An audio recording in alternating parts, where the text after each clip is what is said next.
it's never easy.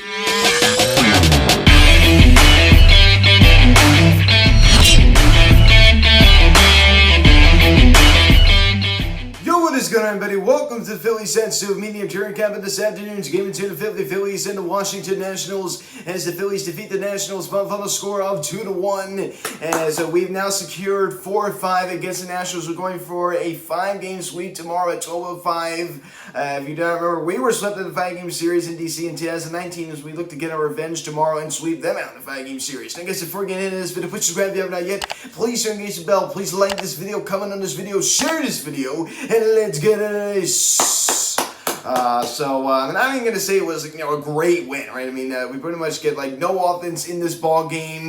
When we push across 2 runs, a win is a win. I mean, of course, we're going against Joshua Gray, who is no slouch, right? I mean, this guy is certainly something special. He's traded over to Washington in the Max Scherzer Trey Turner deal last summer. That definitely was a good pickup for Mike Rizzo and the Washington Nationals. Certainly, definitely a good trade acquisition. I mean, they definitely a fair deal. I'd say for both sides. I'm sure the Dodgers are hoping they could re-sign Turner to make that deal even more worthwhile. But as regards for the Phillies, I mean, Yadier Munoz hitting that solo home run, Rhys Hoskins with that clutch RBI single. I mean, not much other than that. I mean, Kyle Schwarber, he really didn't do much this afternoon. Nick Castellanos continues to do absolutely nothing with runners in scoring position. I mean, 5 years, $100 million.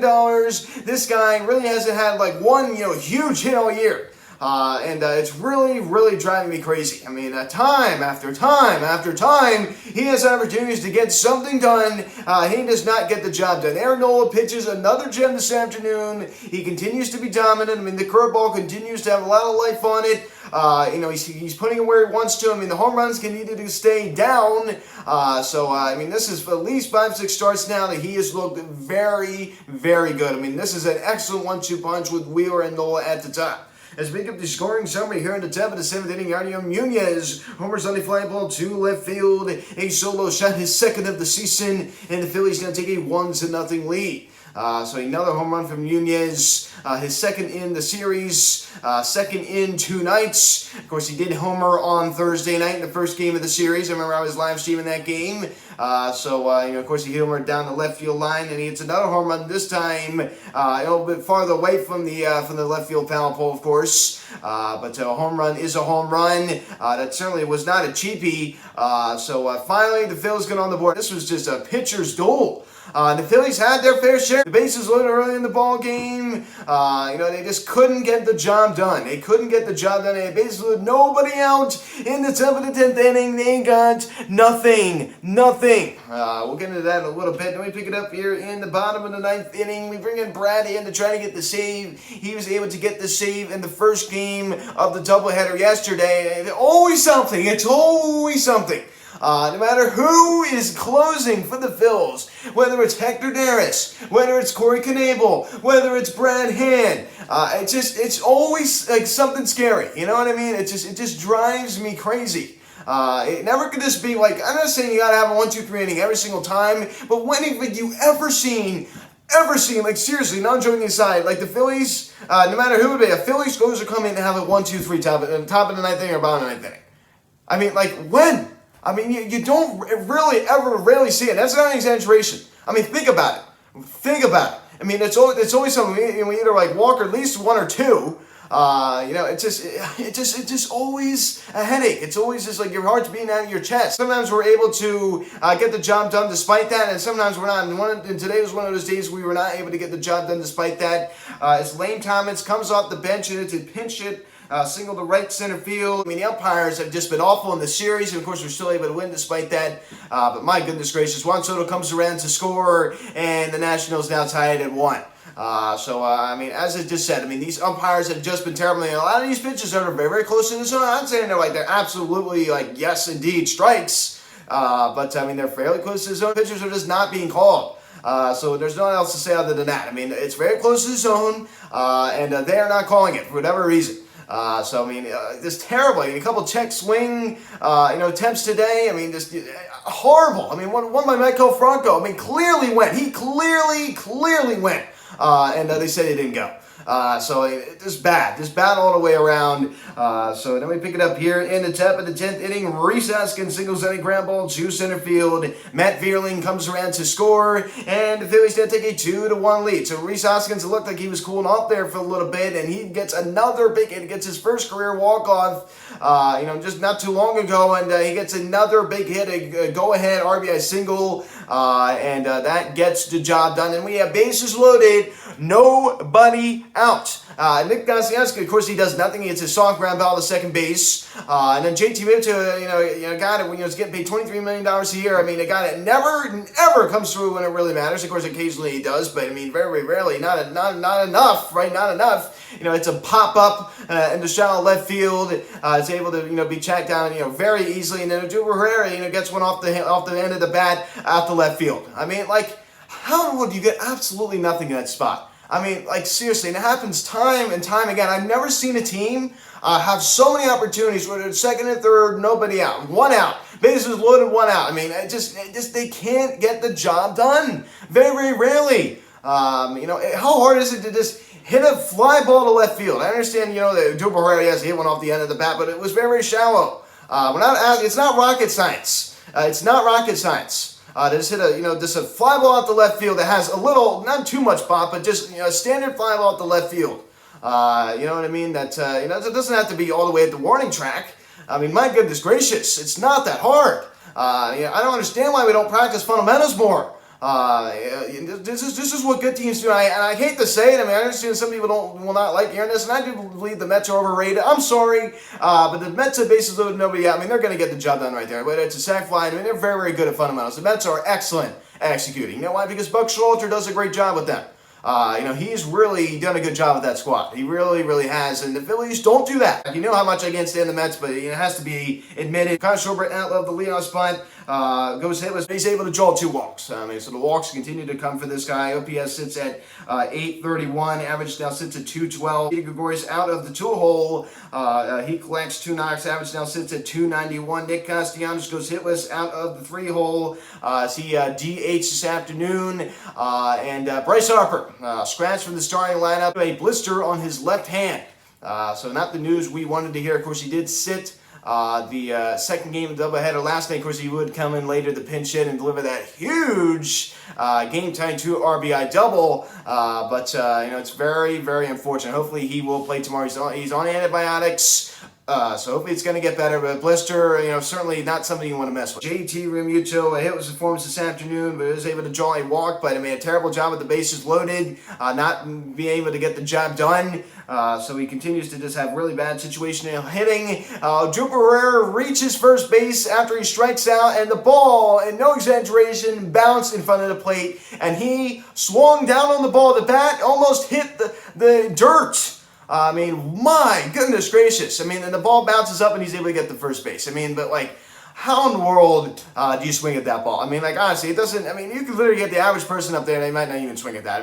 That is how bad that swing was. My goodness, the ball bounced in front of the plate. It wasn't an exaggeration. The ball literally bounced in front of the plate, swung at it. I just don't understand the plate approach sometimes. Alec Bohm, 1 knock this afternoon, played first and third this afternoon, which is pretty cool. So he's definitely got some versatility. We've seen that before. Also drawing a walk. Bryson Stott continues to stay ice cold. We thought this guy was going to, he was starting to heat up, right? He was starting to hit the ballpark a little bit more after the Angels series. We had some hope.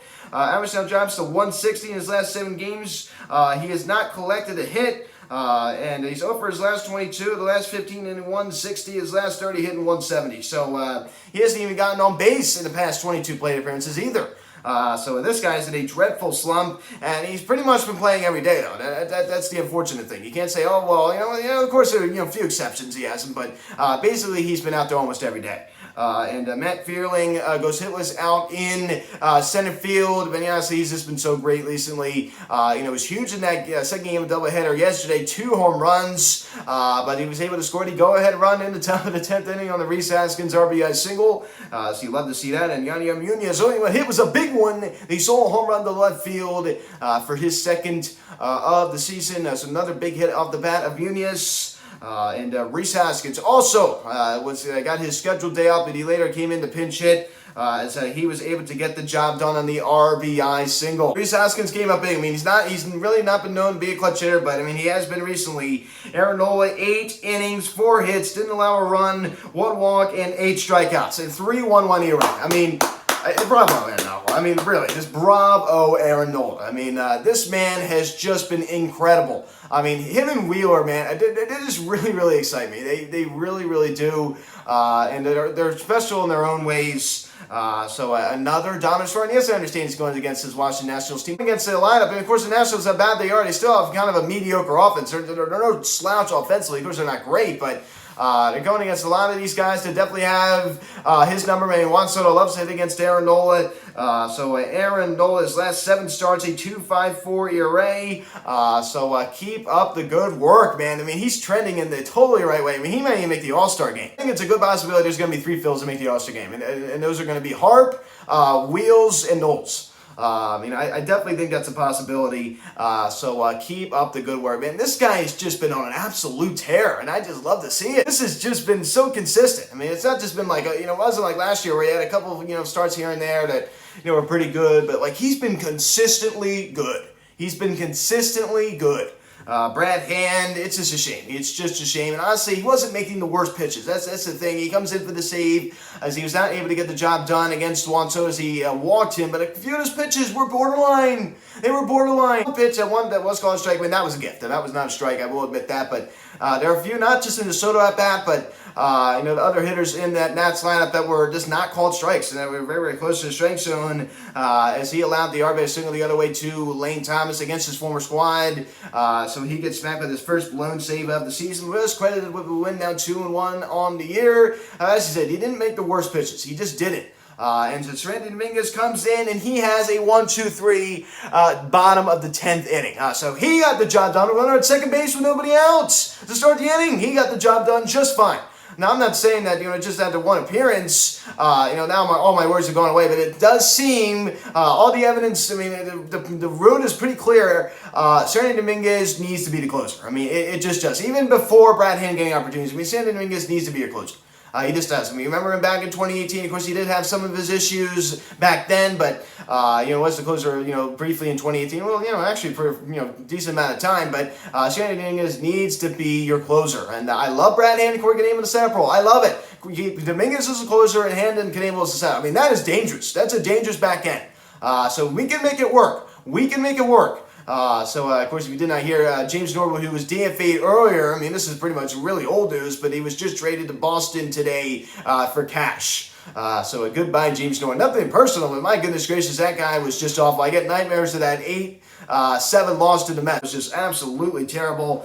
He was a big part of that one. So the Phillies look to sweep tomorrow, 12:05. Zach Eflin, this is going to be on Peacock TV, 2-4 with a 3.98 ERA, going against Troy Wolf for Washington, 0-1 with a 15.75 ERA. You have to sweep. Don't get too overly confident. But you should sweep tomorrow. I mean, going against a guy as a 15.75 ERA, you're already facing a bullpen. It's just been absolutely depleted. They were depleted in the Braves series. They didn't deplete it. We had a doubleheader yesterday. This bullpen is just absolutely terrible. Of course, Gray did give them 6 innings, but this is just a really bad bullpen. So we might see Carl Edwards Jr. tomorrow, which isn't very good news since we did not get to see him today. I mean, last he pitched was in the first game of a doubleheader yesterday, so there's a good chance we might see him tomorrow. That's the only name to really be scared of, but we were able to hold Josh Bell at bay in this game. Juan Soto, I mean, knock on wood, I mean, I understand he did, walk a few times today, but he didn't really do anything too serious. Fortunately, the Mets did win again against the Miami Marlins. But as I said, we had to focus on what we had to do. The Braves lose again as they drop 2 straight to the Cubs. So I was just on Sports Live Atlanta. I had a really good live stream with him. Please go check it out. He has great content. I mean, a good guy. This is a really, really good guy. So please go and check out his channel. Guys, thanks so much for watching this video. Please subscribe if you haven't yet. Please turn the notification bell. Please like this video, comment on this video, share this video. Check out the social media. Link in the description section at Phillies at Super Media, Instagram. Follow me on Twitter at Super Media. Card text 267-225-3392. Email me, philliesmedia@gmail.com. So guys, thanks so much for watching. 12:05, the first pitch tomorrow. Eflin takes them out. I'm Luke, and I'll talk to you later. Let's go, Phils. Let's see you guys.